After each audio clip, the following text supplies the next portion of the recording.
Hello दोस्तों, Megha study classes में आपका स्वागत है।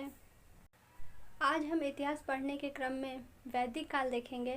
वैदिक काल का प्रारंभ हड़प्पा सभ्यता का जब अंत हो जाता है उसके बाद होता है। और वैदिक काल को जानने का केवल एक ही स्रोत है सबसे अच्छा, वो है साहित्यिक स्रोत। साहित्यिक स्रोत के अंतर्गत वेद आते हैं, वेदांग आते हैं, उपनिषद आते हैं और इन्हीं के माध्यम से हमें वैदिक काल की जानकारी मिलती है। सबसे पहले वेद किसे कहते हैं? वेद का मतलब क्या होता है? वेद का अर्थ होता है ज्ञान या जानना। वेद को और क्या क्या कहा जाता है?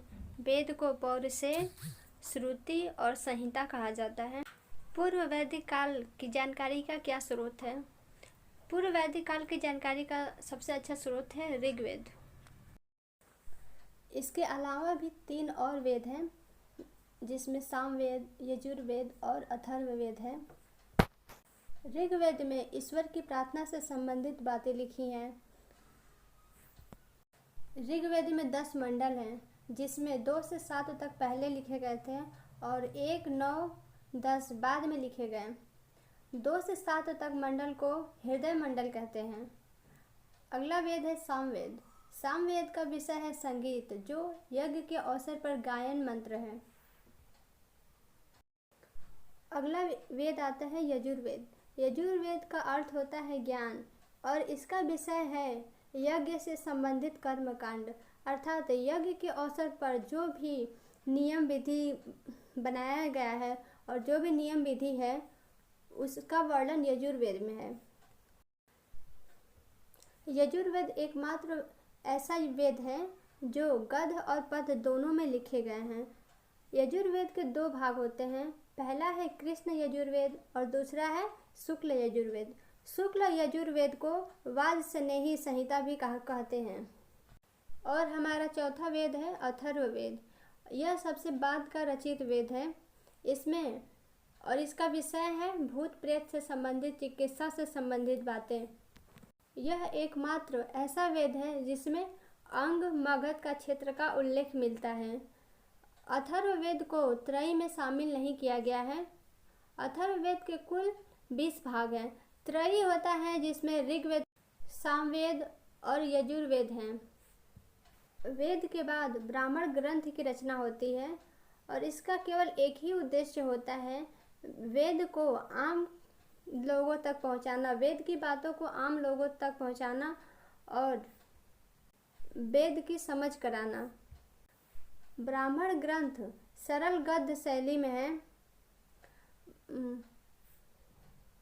ब्राह्मण ग्रंथों की रचना वेद से ही किया गया है, इसलिए प्रत्येक वेद से जुड़ा ब्राह्मण ग्रंथ है, अर्थात जितने भी वेद हैं उनकी बातें ब्राह्मण ग्रंथ में लिखी गई हैं।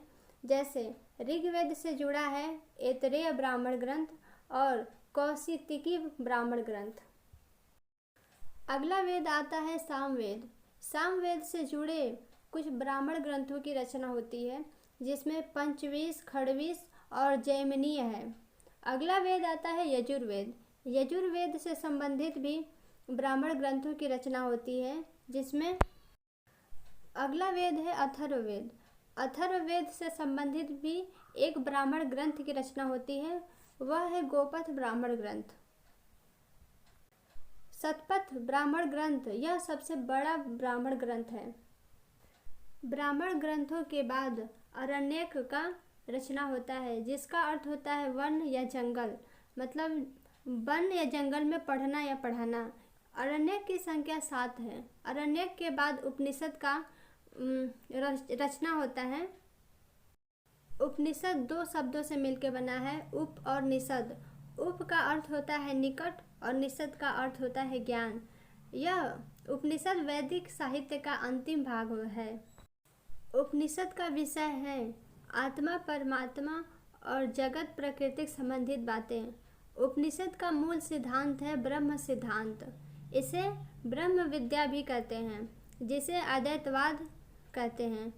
भारतीय दर्शन का प्रारंभ उपनिषद से ही माना जाता है। आइए एक बार रिवाइज करते हैं कि हमने क्या क्या पढ़ा। सर्वप्रथम हमने वेद पढ़ा। वेदों की संख्या होती है 4। इसके बाद हमने ब्राह्मण ग्रंथ पढ़ा, जिसकी रचना होती है वेदों के बाद। और अगला हमने पढ़ा आरण्यक, और सबसे लास्ट पढ़ा उपनिषद, जिसमें आरण्यक की संख्या 7 होती है और उपनिषद की संख्या 108 होता है। इस वीडियो में जो भी बताया हमने वो सारे इम्पोर्टेंट फैक्ट हैं।